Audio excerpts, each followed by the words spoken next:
Check out shares of Apple this morning. The tech giant hitting an intraday record high, just over $237 a share before paring its gains. Stock getting a boost after the company unveiled its new iPad mini, which has the Apple Intelligence in it.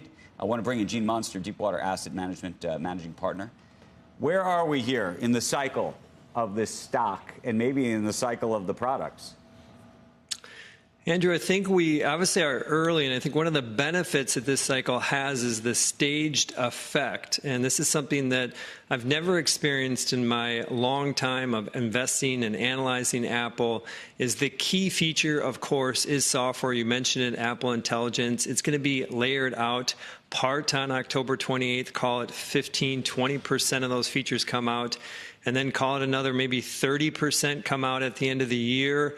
And then it's not till March where the real substance of these features come out. That, of course, is going to be the GPT integration, along with what's going to happen with the Siri overhaul. So when you think about where we're at within the cycle here, this is going to be a pretty unique dynamic. And I just want to kind of play it forward to earnings on Halloween, is that if the iPhone numbers are weak, I suspect that the investors who are optimistic, myself included, will probably give them a pass, and probably give them a pass again in December and maybe even in March, because those substantive features aren't going to come to the end of the March quarter. And so I think where we're at is early, but this unique dynamic of you basically have 2 or 3 get-out-of-jail-free cards as an Apple investor around the iPhone numbers in the 9 months ahead.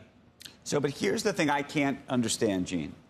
If the true feature set, which is going to, for Apple's sake, hopefully sort of, light the world on fire in a good way, doesn't really come until March, and that those, because it's software-based, is going to take those folks who even have a physical phone that can take advantage of those things, it's going to take them a month or 2 or 3 or even 4 to genuinely start to get that sort of word of mouth out there about sort of the wonders of this, if in fact it is as wondrous as I imagine Apple hopes it to be. If you're me, I buy a new phone every year, but I think there's part of me that's always thinking, well, should I buy the phone now? Should I buy the phone later? And if I weren't to hear about sort of these new feature sets till, call it, I don't know, April, May, June, you start to say to yourself, well, the new device is probably going to come out in September or October of the next year anyway, or the fall. I'll wait till then. Is that okay by you?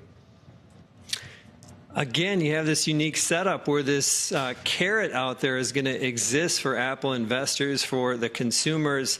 And you mapped it out exactly how I think it's going to be, is this kind of staged rollout. And so what I've experienced is... But you don't think of that as an advertisement for what happens with the phone next year, not as a reason to buy the phone this year? That's the question. Well, I think that it's too, the more substance that I think the anticipation for next year's phone, the more substance around the features, I think is just going to bode well for how investors think about 2026. So in other words, if I'm just wrong on this, I think that iPhone ultimately this year, I probably buried the lead here. I think iPhone's going to have a great year. I think it's going to grow at 15%. The street's at 7%. And we kind of walk through how I get there.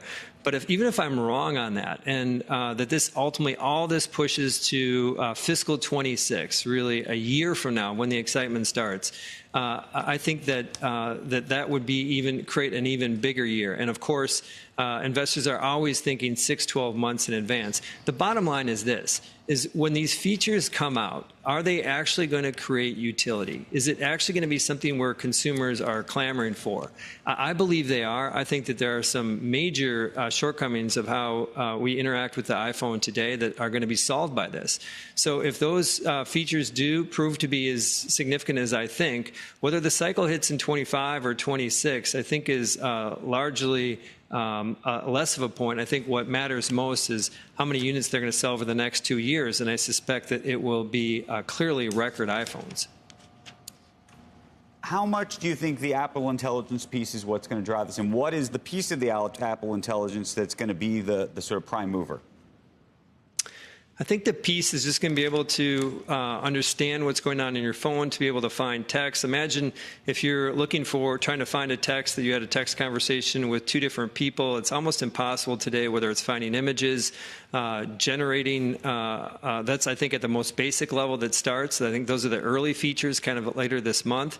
But then as it progresses, it's getting into more this agentic AI. I know you and I have talked a lot about this. It's well documented. Zuckerberg talks about it. But this concept of having apps actually do tasks for you, asking the app to contact customer support at my cable company and resolve a bill, set up an Uber, book a trip. There's infinite number of time that we spent on doing little things that the machines could do better. And I think that having basically that's one of the frameworks of Apple Intelligence, is to allow developers to build those types of apps. And so when I think about that, and then you just add to that kind of that final piece around GPT and doing more generative, whether it's with email or content creation on your phone, I think it's going to be material. And again, we'll start to see glimpses of it. This is all based on essentially presentations at this point, but that's the framework that I believe is going to be the substance that's going to power a couple great years for the iPhone.